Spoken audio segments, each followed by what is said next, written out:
Live from downtown Detroit, home of WDIV and Click on Detroit, Local 4 News at noon starts now. Hurricane Dorian continues to cause catastrophic damage as it moves through the Bahamas, now as a massive Category 4 storm, and the U.S. is bracing for impact. But we begin with breaking news out of California. That's where police are telling us there are people dead, dozens missing after a boat catches fire, a dive boat. It happened off the southern California coast, about 20 miles offshore. There were 34 people on the boat. Some are dead, some are missing after fire breaks out aboard this scuba diving vessel. The Coast Guard says 5 crew members have been rescued and passengers who were sleeping below deck have been unaccounted for. The rescue efforts are still underway. We will keep you up to date on air and on clickondetroit.com. Hurricane Dorian ripping through the Bahamas, setting its sights on the U.S. coast. Take a look. Dorian's winds have gone down. They've decreased lately. Forecasters now calling it a Cat 4 storm.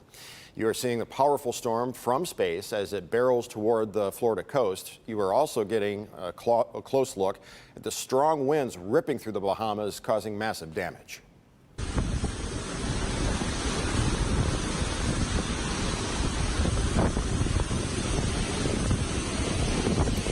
And while the storm is, as I said, now a Category 4, it was a 5 when it slammed into the Bahamas. Heavy rains and high winds whipped through the area with gusts at more than 200 miles per hour. Storm surge up to 20 feet high. People fleeing and forcing their way through the weather to weather it out in their homes, with more than 50,000 seeking shelter as debris spread across the land. In coastal cities and towns up and down the southeast coast, people are bracing for the blast from Hurricane Dorian. While the exact path is still unclear, the Category 4 storm's strength is undeniable. Jay Gray is on Hilton Head Island with the latest. Hey there, things calm right now, and that's why officials, first responders want people who are leaving to pack up and get out while the conditions are good. We're under a mandatory evacuation right now here on Hilton Head Island. More than 1 million people being asked to evacuate from Georgia through the Carolinas right now. It is one of the most powerful hurricanes on record. Dorian ripping through the Bahamas, a Category 5 storm with sustained winds of 185 miles an hour, gusts up to 220. This is not our first hurricane, this is not our second, and this is not our third. We have lived through some hurricanes, and we will live through this to God's grace and mercy. Prayers being shared in Florida as Dorian takes aim at the U.S. Hurricane watches and warnings now in effect across the peninsula.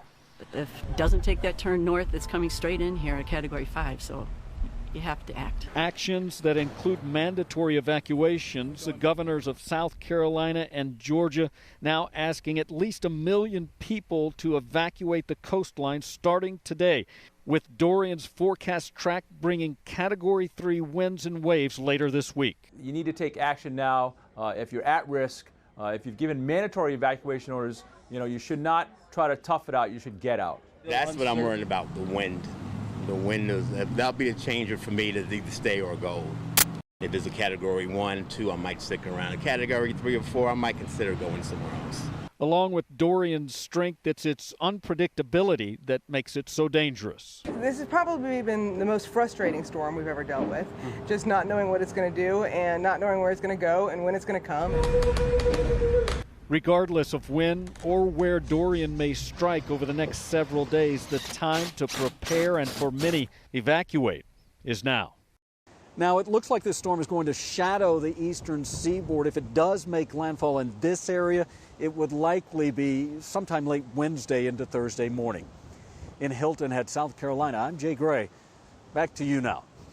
And Brandon Rue is joining us with the very latest. So when was it downgraded from a 5 to a 4? Just this morning, a couple of hours ago, and only a few miles an hour down from where it was as a Cat 5, but super dangerous storm just spinning right over the Bahamas. I think when all is said and done, this area, this stretch of islands here will be the hardest impacted because of the terribly slow movement. But we have our Miami radar fired up, and we're starting to get some of those outer bands now hitting the Florida coast. Again, Category 4, 155 to 190 on the winds here, right around the eye of the hurricane, and it is moving at 1 mile an hour. So over the next 24 to 30 hours, only moving to areas south of Daytona Beach. And instead of this storm slamming into Florida and impacting a large amount of people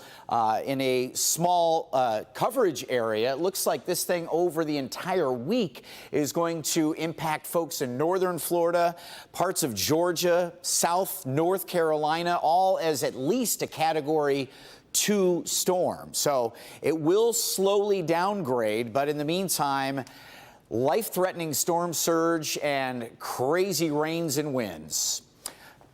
What a difference back here at home. Low and middle 70s, on our way to near 80 degrees. And Jason, coming up, I'll track some shower chances for us this afternoon. Thank you, Brandon. Our affiliate in Florida working around the clock on Hurricane Dorian coverage. You can watch live right now on our website, clickondetroit.com. On this Labor Day, a union took to the street to celebrate American labor, but a group of UAW workers showed up to protest leadership. This comes in the wake of the ongoing corruption investigation in the recent FBI raid at the home of UAW President Gary Jones. Rod Maloney is downtown with a look at how the parade and the protest went down. Well, the streets of downtown Detroit have reopened this noontime after the Labor Day parade, the long-standing tradition here in the city.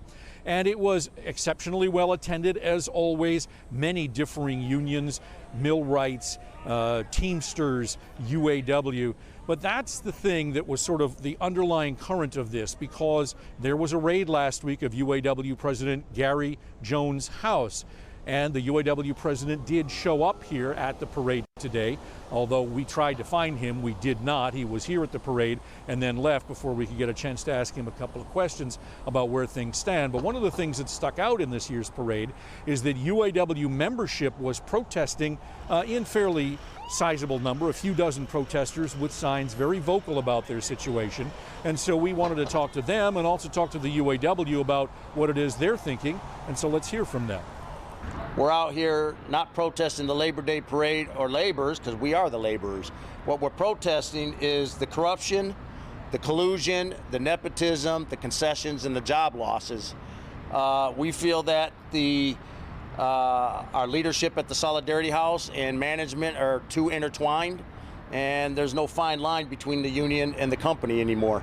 Well, I think the union has always been democratic, and that's the whole reason that you have Labor Day, is to celebrate labor and to celebrate those rights and freedoms in the workplace. And you know, as we head into negotiations, it's all about standing up together to get the companies to stand up. So now that Labor Day has come and gone, it's up to the Domestic 3 and the UAW to sit down and start negotiating their contract in earnest. It expires on September 14th, and so there's a lot of work to do. But there is more discussion about all the things swirling around these talks and also that FBI raid. We'll do that more coming up on Local 4 News at 5. Rod Maloney, Local 4. Thank you, Rod. Two men were seriously injured this morning when the car they were riding in rolled over in a crash on Detroit's east side. Now, it happened shortly after 4:30 this morning on northbound 75 near Milwaukee. State police investigators believe the driver lost control and the vehicle ran up an embankment and then rolled over. Both the driver and the passenger were ejected from the vehicle, neither of them wearing a seatbelt. The two men are reported to be in serious condition. Police in Warren are working to track down a pair of carjackers who shot and wounded a man overnight. This was about 1:30 a.m. when a pair of armed men approached a car in the parking lot of a Taco Bell at 8 Mile and Ryan in Warren. They opened fire on that car and wounded a passenger inside and then took off with the vehicle. Police later recovered that vehicle, but the gunmen who took it are still out there somewhere. The victim, who was shot twice in the abdomen, is hospitalized in critical condition. As Labor Day marks the unofficial end of summer for many of us, the holiday weekend is not complete without a visit to Soaring Eagles Arts, Beats and Eats in downtown Royal Oak. The 22nd annual event that features great food, plenty of music, and other entertainment wraps up today. Admission is just $3 until 3 p.m., $5 from 3 to 5, and $7 after 5 p.m. The festival will come to a close at 9:30 tonight. And do not forget the Detroit Jazz Festival as it wraps up its final day here in downtown. There will be music from now until just after 8 o'clock this evening, featuring performances from Pat Metheny, Joshua Redman, Stanley Clark, and many more. Enjoy the performances at Hart Plaza and the main stage just off Campus Martius. Still to come, Iran is stepping forward, what the company is acknowledging after satellite images show an explosion. And a town is reeling after a deadly mass shooting in Texas that left at least 7 people dead and dozens injured.